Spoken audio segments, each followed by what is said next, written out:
ketenangan adalah setengah dari obat, kesabaran adalah awal dari penyembuhan. Dan menurut saya, setengahnya lagi adalah sains.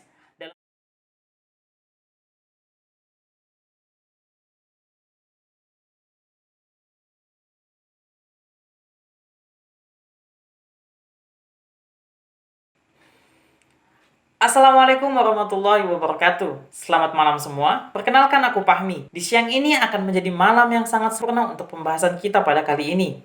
Dan pada kesempatan kali ini kita akan membahas sesuatu yang sangat penting dan juga berkembang di masyarakat, yaitu sains, agama, dan corona.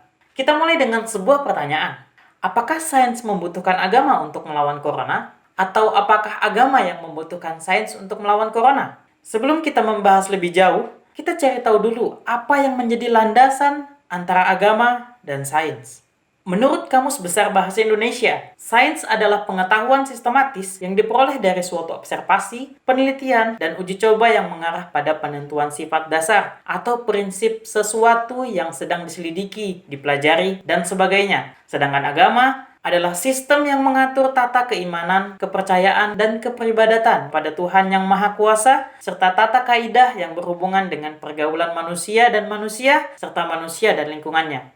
Dengan kata lain, sains berbasis material, sedangkan agama berbasis imaterial atau metafisik. Jadi, yang manakah yang lebih pantas sebagai senjata utama untuk melawan COVID-19?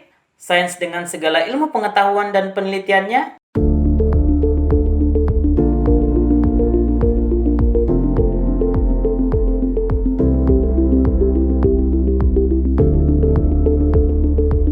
atau agama dengan segala keyakinan dan keimanannya?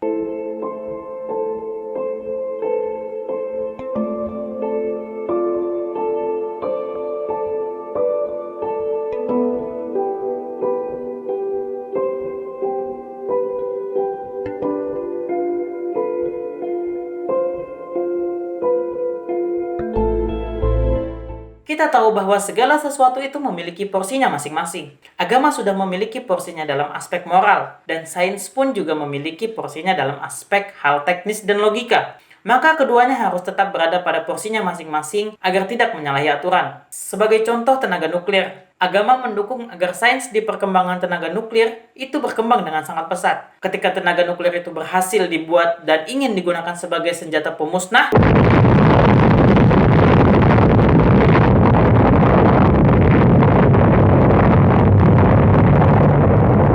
disinilah porsi agama secara moral untuk menghalangi itu.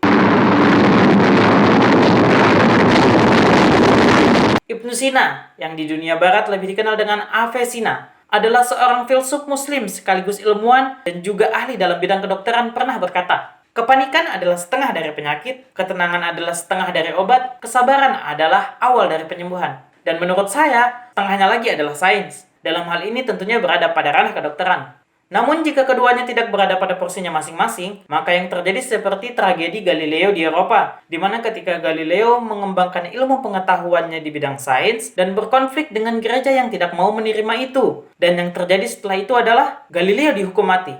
Jadi, agama dan sains itu tidak bisa bercampur karena memang dari awal konsep dasar sains dan agama itu berbeda. Yang seharusnya terjadi adalah agama dan sains itu berjalan beriringan, bukan malah saling bertabrakan.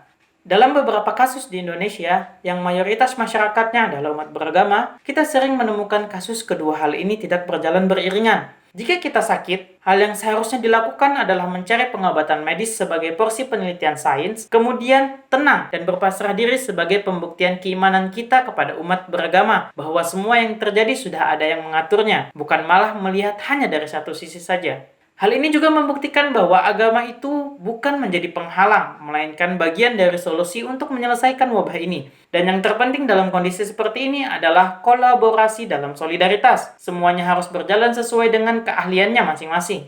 Agama di bidang moral, sains di bidang medis, ekonom di bidang ekonomi, dan pemerintah di bidang kekuasaannya. Dalam Islam, hal ini adalah berjamaah dengan konteks yang lebih luas. Kalau kita sekarang dilarang untuk berjamaah di masjid, maka berjamaah di luar dengan cara membangun solidaritas ini adalah hal yang tepat. Kita kembali ke pertanyaan awal tadi.